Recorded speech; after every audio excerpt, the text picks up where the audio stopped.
आज शुरुआत करते हैं अंतर्राष्ट्रीय खबर के साथ। एक ऐसी खबर जिसका अप्रत्यक्ष तौर पर हम पर और आप पर यानी हम भारतीयों पर भी असर पड़ रहा है।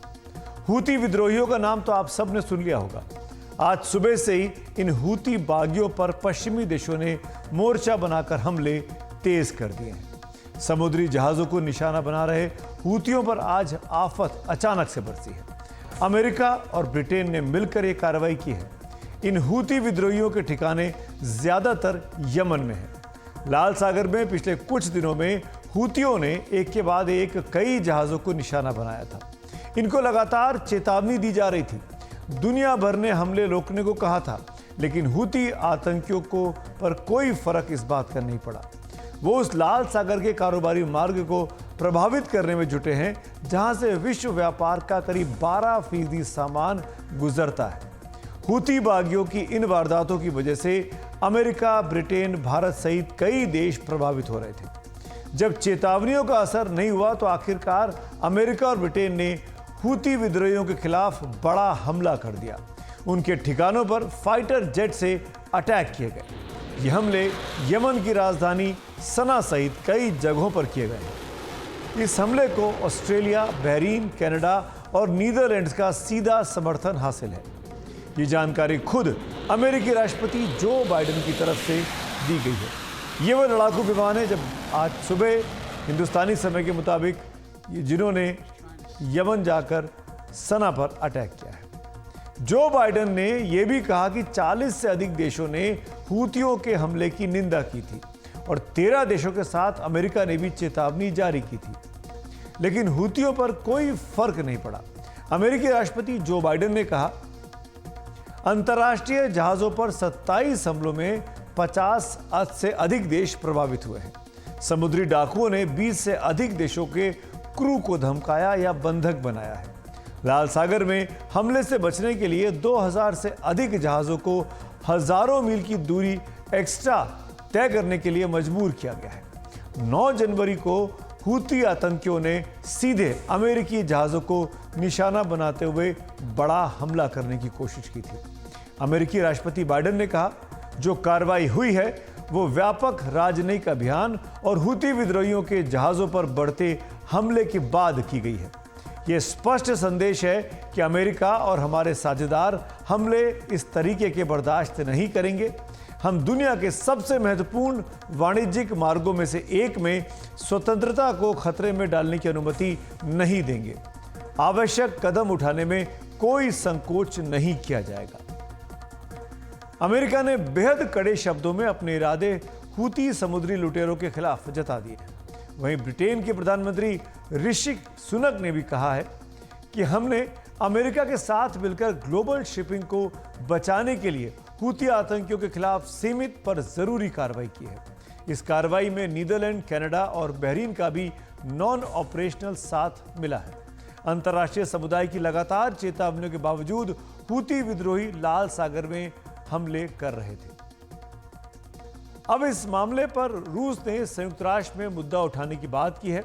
वहीं पश्चिमी एशिया के अहम देश सऊदी अरब की भी प्रतिक्रिया सामने आई है।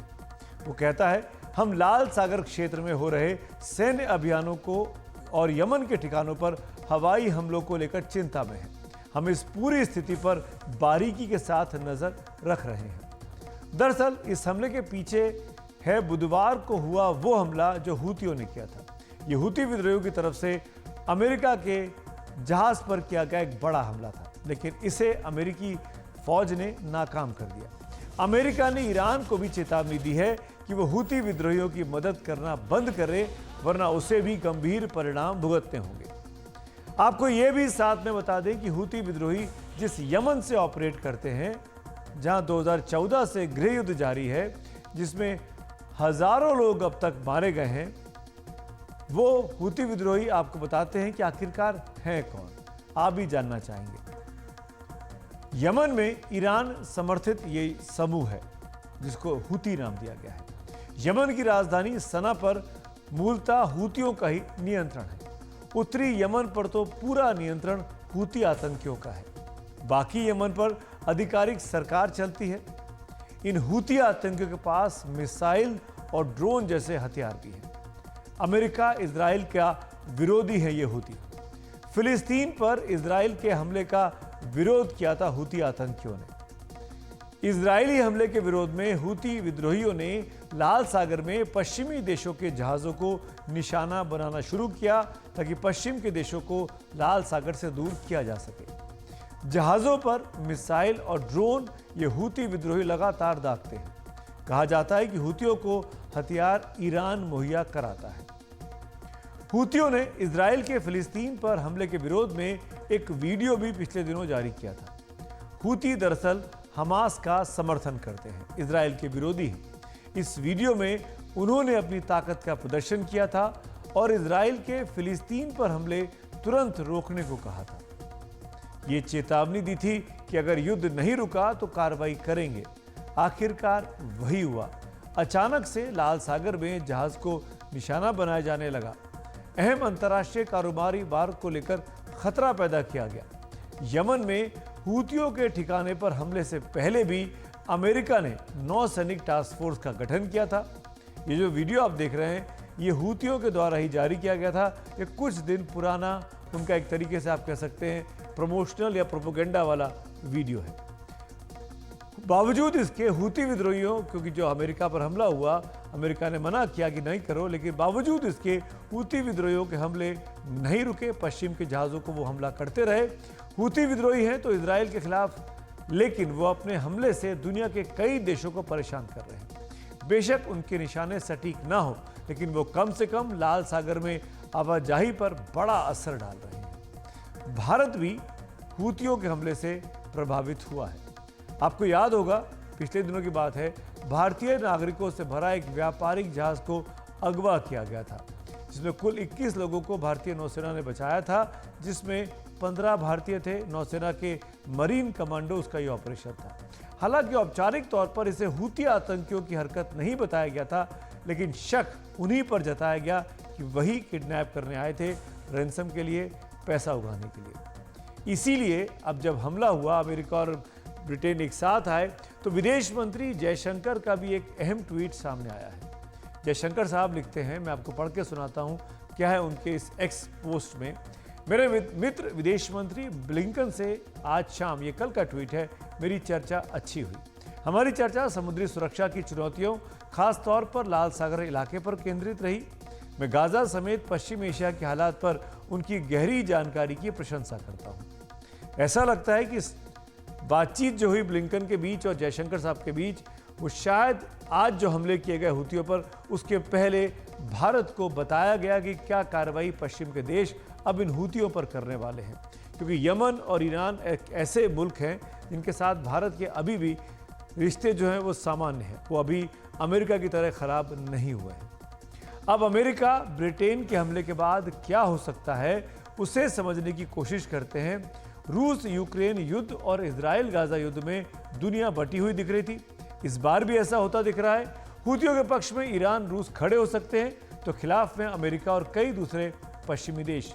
इस पर और जानकारी दे रहे हैं हमारे foreign affairs editor Uma Shankar Singh. America ने यूके के साथ मिलकर यमन में हुथी के कई ठिकानों पर हमले किए हैं। हमला सना समय के मुताबिक रात 2:30 बजे किया गया, यानी कि भारतीय समय के हिसाब से सुबह 5 बजे। हमला लाल सागर में अमेरिकी विमान वाहक पोतों और लड़ाकू विमानों के जरिए किया गया। जो वीडियो सामने आया है उसमें एक के बाद एक तोही और जंगी जहाज उड़ान भरते नजर आ रहे हैं। हमले में अमेरिकी सेना ने गाइडेड और टॉमहॉक मिसाइल का इस्तेमाल किया। साइप्रस से उड़े यूके के टाइफून लड़ाकू विमानों ने भी हवाई हमले किए हैं। यमन की राजधानी सना में कई धमाकों के साथ साथ आग की ऊंची लपटें देखी गई और धुएं का गुबार देखा गया। इसके अलावा सदाह, तैज, धमर, जाबिद और हज्जाह जैसे प्रशासनिक क्षेत्रों में भी हमले किए गए। बंदरगाह शहर हुदैदा पर भी हमला किया गया, जो कि हुथी विद्रोहियों के कब्जे वाला एक अहम शहर है। हुथी प्रवक्ता के मुताबिक हमलों में यमन के 5 नागरिक मारे गए हैं और 6 घायल हुए हैं। हालांकि अमेरिका और यूके की तरफ से कहा गया है कि हमला नागरिक ठिकानों पर नहीं, बल्कि हुथी के radar system, air defence system और इसके साथ साथ उन जगहों पर किया गया है जहां से हुथी रॉकेट, ड्रोन और बैलिस्टिक मिसाइल के जरिए लाल सागर में व्यापारिक जहाज़ों पर हमले करते हैं। हुती ने इन हमलों का बदला लेने की धमकी दी है और कहा है कि अमेरिका और यूके को इसके गंभीर परिणाम भुगतने होंगे। लाल सागर में हुती के हमलों से जान माल को तो खतरा होता ही है, दुनिया की अर्थव्यवस्था पर भी बहुत बुरा असर पड़ रहा है। दुनिया के व्यापार का 12% हिस्सा लाल सागर से गुजरता है। व्हाइट हाउस के बयान के मुताबिक हमलों की वजह से 2000 से अधिक जहाज़ों को अपना रास्ता बदलना पड़ा है और जब ये रास्ता बदला जाता है तो रास्ता 7500 किलोमीटर अधिक लंबा हो जाता है। पूरा अफ्रीका घूमकर आना होता है। इससे माल ढुलाई का समय और लागत दोनों बढ़ जाता है।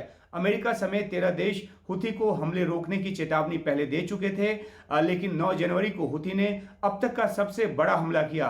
लाल सागर के शिपिंग लेन को निशाना बनाकर 20 से अधिक रॉकेट और मिसाइल दागे। इलाके में तैनात अमेरिकी और यूके के युद्धपोतों ने इन हमलों को नाकाम कर दिया, लेकिन इसके बाद हुती पर सीधे हमले का फैसला किया गया। हुती के हमले रोकने का प्रस्ताव जो है 10 जनवरी को यूएनएससी में पारित किया गया और आत्मरक्षा जो सदस्य देश हैं उनके आत्मरक्षा के अधिकार को माना गया। हुती ने हमास के समर्थन में इजराइल के खिलाफ मोर्चा खोलने का ऐलान करते हुए मध्य नवंबर से ही लाल सागर में आने जाने वाले जहाज़ों को निशाना बनाना शुरू किया। उसने दावा किया कि वह इजराइल को जाने वाली आपूर्ति रोकना चाहता है, लेकिन उसके हमलों की जद में अब तक 27 जहाज़ आए हैं जो कि 50 से अधिक देशों से संबद्ध हैं। 20 से अधिक देशों के चालक दल को जान पर खतरा पैदा हुआ है। कईयों को तो बंधक भी बनाया गया, कुछ को तो छुड़ाया भी गया, जिसमें भारत की नौसेना ने भी बंधकों को छुड़ाया, जिनमें चालक दल के 15 सदस्य भारतीय थे। यूएस और यूके के हमले को लेकर दुनिया दो धड़ों में बटी नजर आ रही है, जहां पश्चिम के देश इस हमले को जायज ठहरा रहे हैं, वहीं अरब देशों में तीखी प्रतिक्रिया है।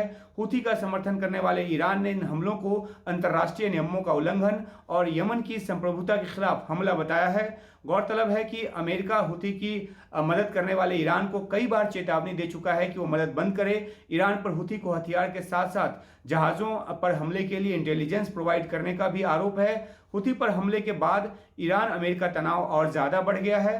तुर्की के राष्ट्रपति एर्दोआन ने कहा है कि अमेरिका और यूके लाल सागर को लाल खून के सागर में बदलना चाहते हैं, तो बहुत ही तीखी प्रतिक्रिया है ये। सऊदी अरब ने तनाव बढ़ाने से बचने की सलाह दी है और रूस ने तो यूएनएससी की आपात बैठक भी बुलाई है। तो कई तरह की प्रतिक्रियाएं सामने आ रही है, लेकिन अमेरिका ने कहा है कि ऐसे हमले और जारी रहेंगे।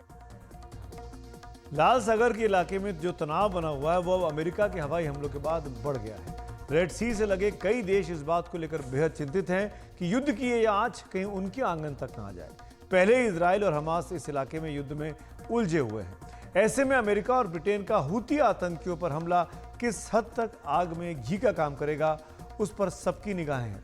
इसके असर के बारे में हमने और बात की डॉक्टर खीमराज जहांगीर से, जो कि प्रोफेसर हैं बेन गुरियन यूनिवर्सिटी इजराइल में।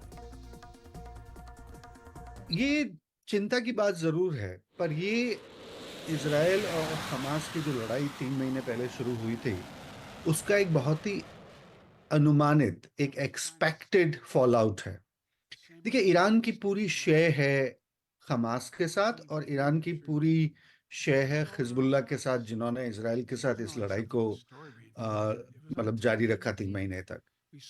जो हुतीज का मामला है, जो यमन में जो उनका एक ऑलमोस्ट प्रॉक्सी मिलिशिया कहिए ईरान के लिए काम करता है, उनका ये है कि जब तक ये लड़ाई इजराइल के लिए मुश्किल न बने और अमेरिका के लिए आर्थिक तौर पे या राजनीतिक तौर पे मुश्किल न बने, तब तक वो अपने हितों को लेके किस तरह से अपनी जीत साबित करेंगे।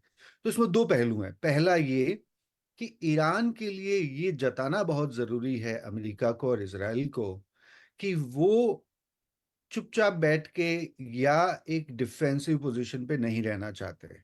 वो एक तरह से कि ये आक्रामक, जिसे हम अंतर्राष्ट्रीय राजनीति में ब्रिंकमैनशिप कहते हैं, कि चीजों को एक हद तक किनारे पे धकेलना कि आगे वाला मजबूर हो जाए किसी कार्रवाई के लिए। तो मेरे ख्याल से पिछले 2 महीने से जिस तरह से उन्होंने अंतर्राष्ट्रीय व्यापार को क्षति पहुंचाई है, उसमें अब इंग्लैंड और अमेरिका दोनों उस चीज को अब रोकना चाहते हैं और इसमें भारत भी उन दोनों के साथ है, क्योंकि भारत के खुद के जो आर्थिक हित हैं वो इस व्यापार से जुड़े हैं। तो मेरे ख्याल से ये ईरान की एक तरह से पुरजोर कोशिश है कि ये राजनीतिक और सैन्य अस्थिरता बनी रहे और उनका जिक्र इसराइल और हमास की लड़ाई में खत्म ना हो। देखिए, इससे इससे ज्यादा गंभीर स्थिति तो नहीं होगी, क्योंकि ईरान सीधे तौर पे इस लड़ाई में नहीं कूदना चाहता। आज से करीब 3 सप्ताह पहले जब ईरान के बहुत बड़े एक जनरल को इसराइल ने सीरिया में मारा था, तब ये वहम हुआ था कि हो सकता है ये इसराइल ने करके गलती करी और ईरान इसके बाद चुप नहीं बैठेगा। पर लेबनान के अंदर की जो राजनीति है वो हिजबुल्लाह के उतनी पक्ष में नहीं है कि वो इसराइल के साथ पूरी लड़ाई लड़े। तो हिजबुल्लाह चाहता है कि पूरी लड़ाई ना हो और वो इसराइल से बचे रहें सीधी लड़ाई में। पर ईरान न केवल इस पूरे झगड़े में इसराइल को परेशान रखना चाहता है, वो इस पूरे झगड़े में अमेरिका को भी परेशान रखना चाहता है। वो ये नहीं चाहता कि जो बाइडेन एक तरह से कंट्रोलिंग पोजीशन में दिखें कि मिडिल ईस्ट में उनका पूरा कंट्रोल है। देखिए, जहां तक आप ग्रेट पावर या बड़ी शक्तियों के राजनीतिक भविष्य को देखते हैं, तो इसमें अमेरिका को कमजोर दिखाना अपने आप में एक बड़ी ईरान की कोशिश है।